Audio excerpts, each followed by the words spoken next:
Man, grasshoppers. Oh, yeah, that makes over 2 inches of rain we've had last few days. But I'll say it before and I'll say it again. I'll take rain instead of snow. Anytime.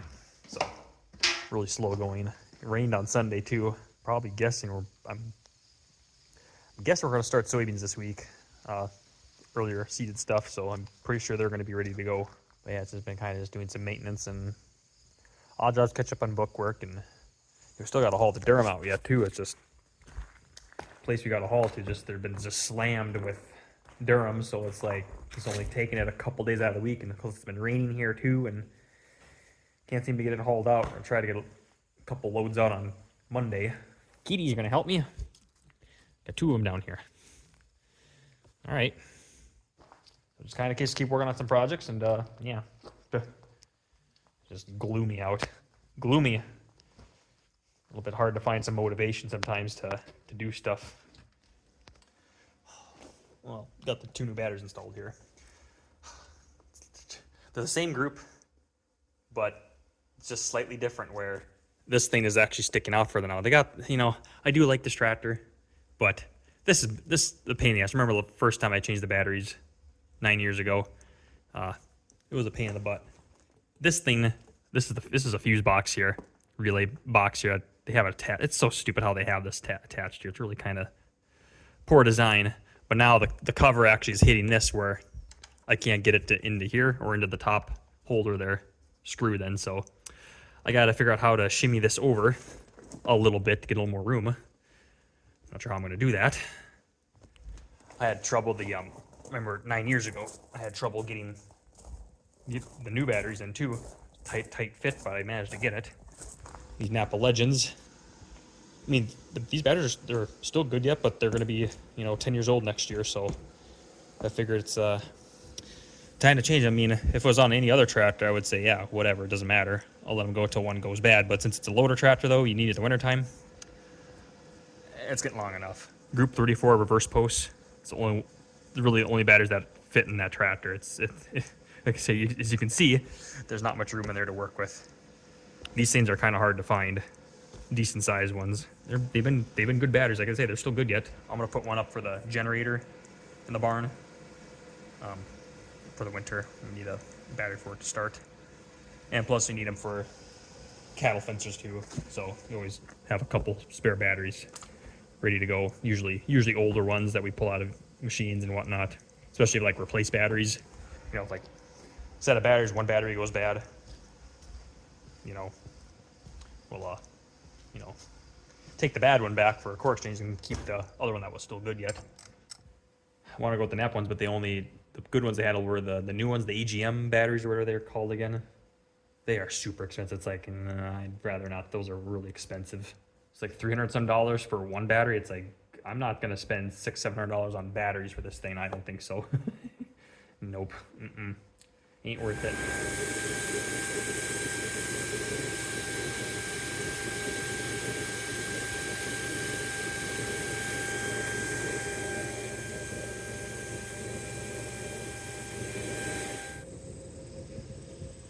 And out in the sun, that's a nice looking rig. There's the other semi. Schnazzy. But yeah, man, I'm so tired of durum right now. Hauled some of the durum out, and both loads got rejected. It's because the stupid vents on this bin, air vents, leaking a little bit of moisture on the inside where it kind of formed some spoiled pillars on the inside, and it was just enough spoiled stuff to get both loads rejected. So that was a waste of a day yesterday, going all the way to Carrington. So it's a pretty good trip for us, and we got that in a separate bin here now. This bin, so there's 2 loads in there right now. Got it on air. Even crawled in the bin too and cleaned some of it out, but there wasn't a whole lot in there. It's just enough to little chunks to show up. But other than that though, like, we emptied out the rest of the bin then, just to get it out, make sure everything's good, clean out the bin, make sure everything looks good. And that durum looks beautiful on here. It looks beautiful. I don't smell anything. It looks great. There's nothing wrong with it. So this stuff will probably try hauling up here on I don't know when. We gotta start combining soybeans this weekend, so I don't know when we're gonna get it out. But I mean, that durum looks nice. This is from 2023. This looks nice. It's good. It's a great test weight. Good falling numbers. I mean, good protein. It's great durum, like perfect durum. I don't know why that bin's having trouble, because in was that 2021? I think we sold durum too that year. That was actually the last year we actually sold durum. We got rid of it all. We even had stuff stored up for like I think I had some stuff stored up for like 5 years, and some of it was actually in that same bin. We pulled it out. It was sitting there in there for 5 years. Came out perfect, just like the day we put it in. Beautiful durum. We made good money on that durum back in 21 for sure. 23 was our last year planted durum, and yeah, that was it. In that bin for only 2 years, and problems. Just like, how do I have grain in there for 5 years and not have a problem, and then I have durum in there for 2 years and I have a problem? Just like, I'm so tired of durum right now. I am sick and tired of durum. There's way too many things you get docked on. It's just, and we're only getting $7 for this durum right now. That, you know, back in 21 we were getting 16, and we sat on that durum for, like I say, a little bit of durum I sat on that for 5 years, but I got $16 for it, and it came out pretty good. So. And that's the first time I've ever been rejected for a load of grain in my lifetime. Dad's had a few in his lifetime, but most of it has been durum. If he's ever gotten rejected, I think most of it has been durum. It's just, durum is such a finicky crop, just finicky. Like I said, I'm tired of it. There's too much supply out there right now. So just like with the ergot and the wheat, about how many years ago was that already? Same thing. You had docked. If you had ergot in your wheat, you had docked heavy, because everybody had it. Some of that wheat we sat on for 3 or 4 years. We finally sold it. Sold about 4,000 bushels worth. We had ergot in there. Didn't get docked hardly anything.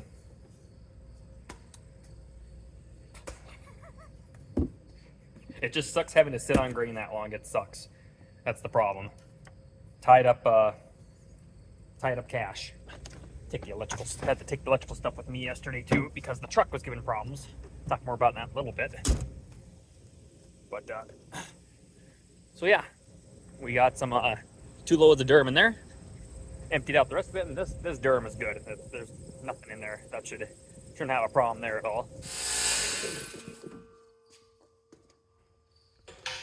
And yeah, I gotta work on this thing a little bit. Carly, you're in here. Hi. Hey, kitty. I wonder where you're at. Hey, kitty. So, yeah, probably tackle some maintenance tomorrow, and not sure what I'm gonna do tomorrow. I might actually go row bales. Actually, that's got to get done. Got a bunch of bales to row yet. Dad's got to bale some sloughs up that got rained on. 2 inch. Oh yeah, we had over 2 inches of rain. So for last, what was it, Wednesday, Thursday, Friday, and Saturday, I think, something like that. So it's spongy all over again.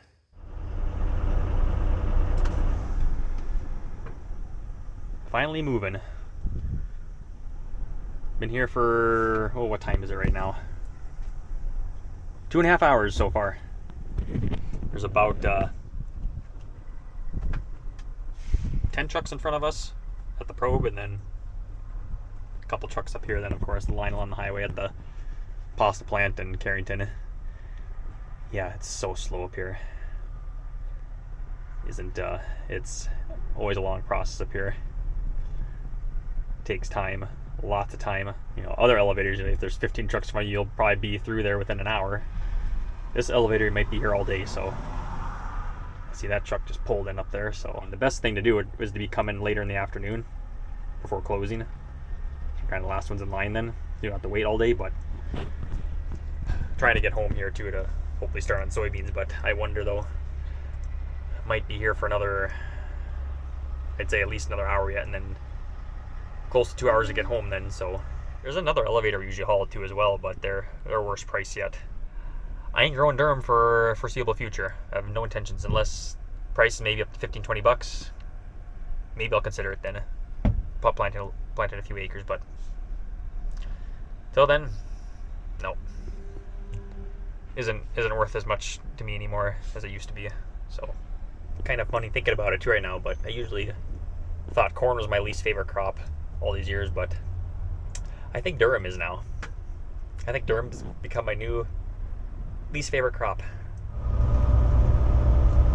I'm finally leaving. Whoopee! Almost 5 o'clock. So we were up here for almost 5 hours waiting in line. And I'll probably get home. I gotta fill fuel yet, so probably 7 o'clock I'll be home. Maybe if I'm lucky, I'll be home at around 6:30. So, man, whew. Or at least this time I'm heading home empty and not loaded yet. Really good durum. There was hardly any dockage, and both trucks, most of it was from the same bin. That's just oh, stupid fence, man. I don't know what we would have done without another truck this year too. Quite honest, was thinking about it for a couple of years, and finally bought another truck here, and I don't know how we would have been able to keep up this year.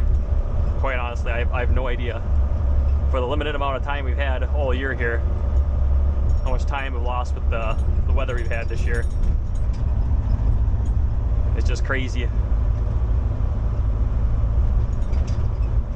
Really, for driving around, highway travel, this truck, the automatic is pretty nice. But for harvest and whatnot around the yard, yeah, the manual, I'll take the manual any day of the week.